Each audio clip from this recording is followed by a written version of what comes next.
For this one, if you have a pen and paper, I would like you to get ready to write a few notes because as we said in this channel, we want to share ideas, we want to discuss ideas, we want to engage ideas, and hopefully as we do that, we'll have people who are going to have a totally different mindset, and from a changed mindset, you can have a different perspective, and with a different perspective, you can choose to take a different action. So number one,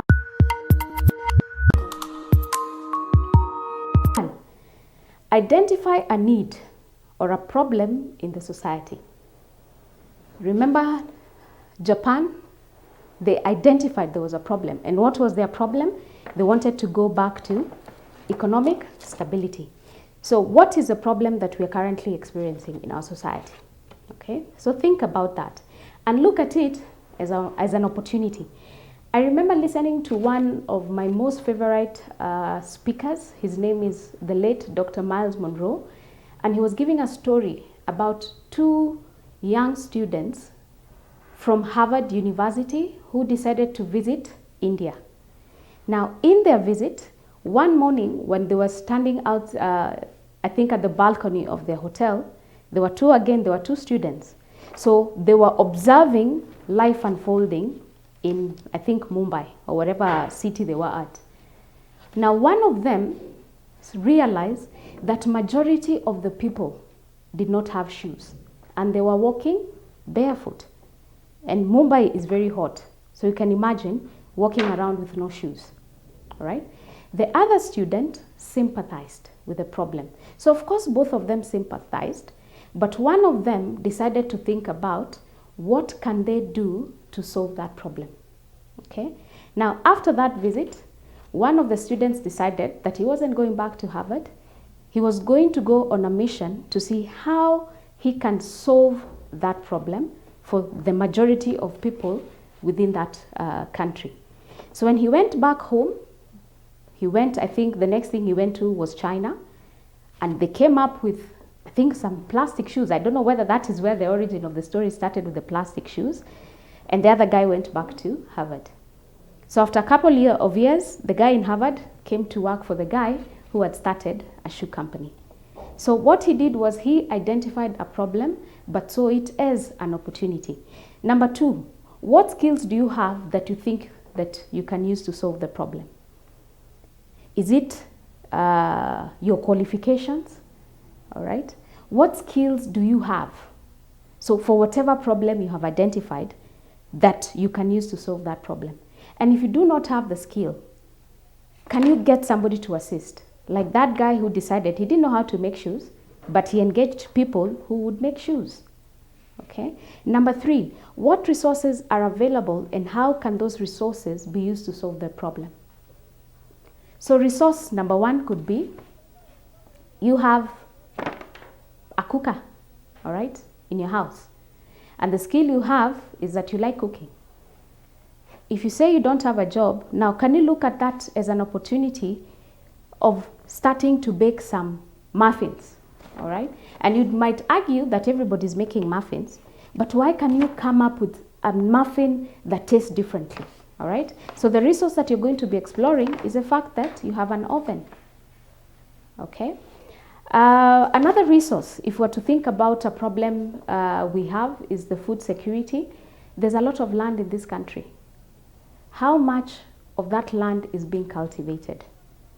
Okay, so imagine if all of us were to embrace agriculture as part of our strategy, I think we'd have food security in this country. So is that a resource? Absolutely. Land is a resource. In Africa, we have good weather. So we actually have resources that you can tap into. Okay, and don't worry, it's not about the name. You know, there are people who would be worried that you're being called a farmer, but what's in a name? You know, it doesn't matter what name, as long as you're able to create an opportunity for yourself. Okay. Number four, what collaboration or teamwork can you leverage on? All right. You could be a team of people who come together with different skill sets.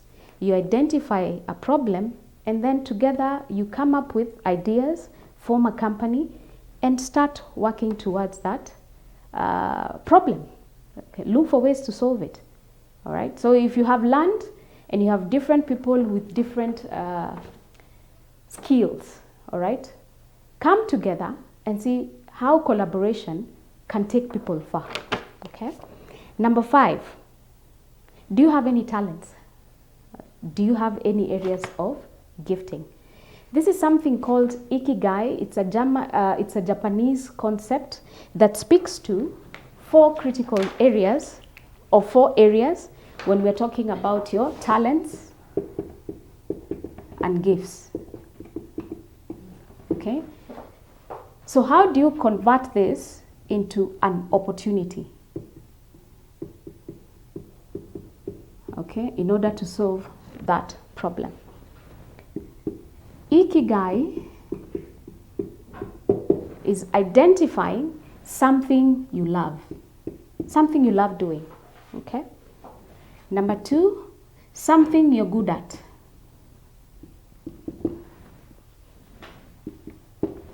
Something that the world needs. Okay, so this could be the world, your society, your community. What do they need? What is their need? And finally, how do you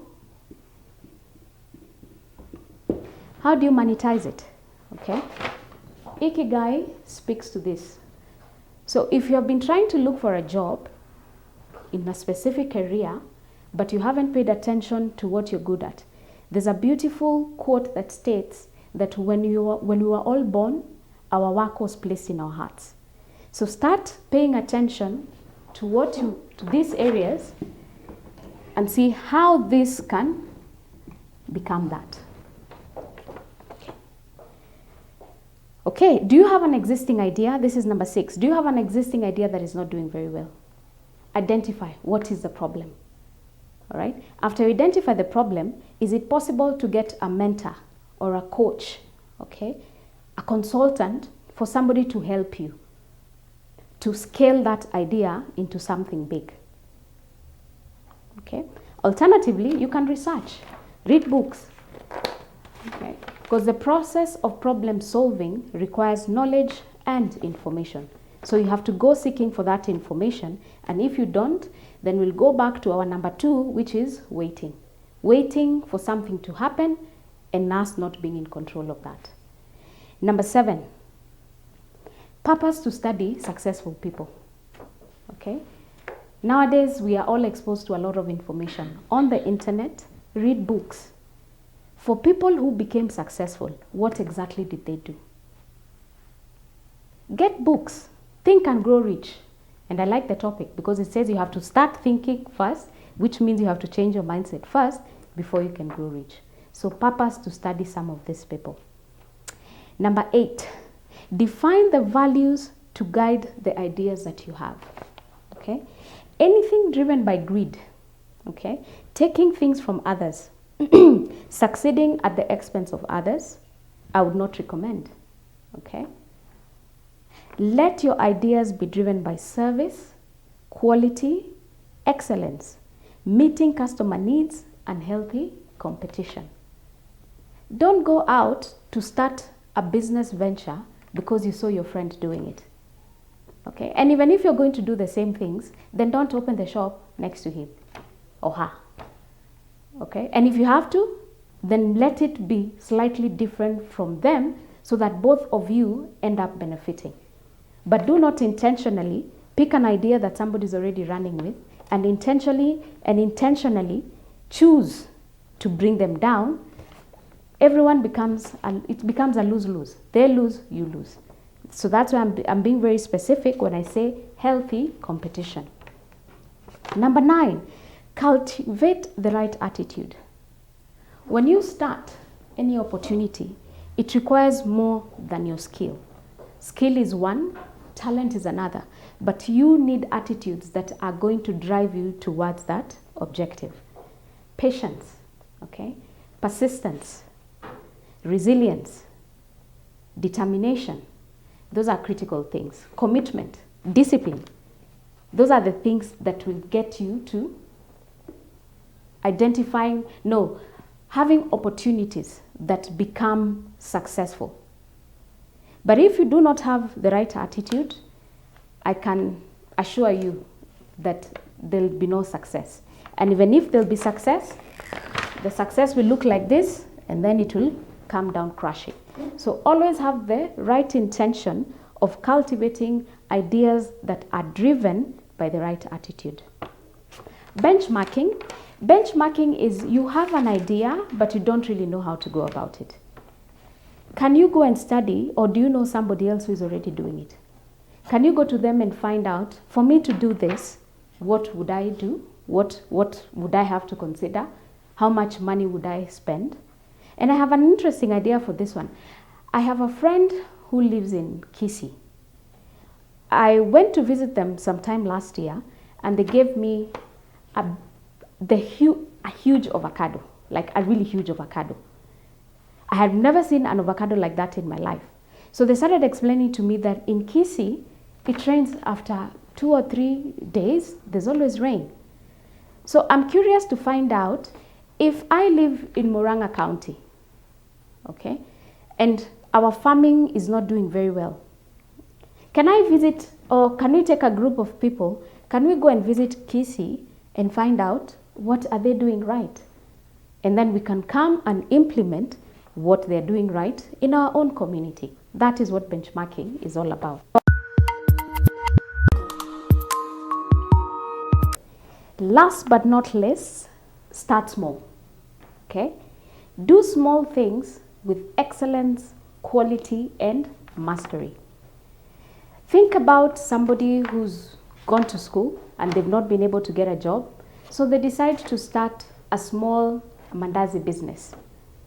Do not underestimate that idea. All you need to do is think about it differently. The packaging, okay? The taste, how you relate with your customers. Are you proactive in delivering the mandazis, or do you have to wait for them to come to you? All right? So it's just using a small idea, but packaging it like an empire. All right? So just know that even the empires that we have that are existing, or the companies that we have which are existing, they started small, but they never underestimated how small that idea was. So build it up. Look at it and think of what other people are not doing, then do it differently. And I can guarantee you it's going to create an opportunity that is going to be successful, and then you're going to create opportunities for other people. Because all of us were created to serve a purpose in this world. And purpose comes with service. So if I do things that are successful, I'm not going to be successful alone. I am going to pull people with me so that then we all become successful. So thank you very much. We have come to the end of our discussion today. I would really like to hear what you guys have to say. Share your comments, share your suggestions, building into the how, okay? Build into what more we can do. As individuals, it starts with us, okay? We start small, it starts with us. So I'm looking forward to seeing you in our next video. Thank you so much. I am your host, Njoki Njuguna. Have a nice evening, have a nice morning, or have a nice afternoon. Thank you.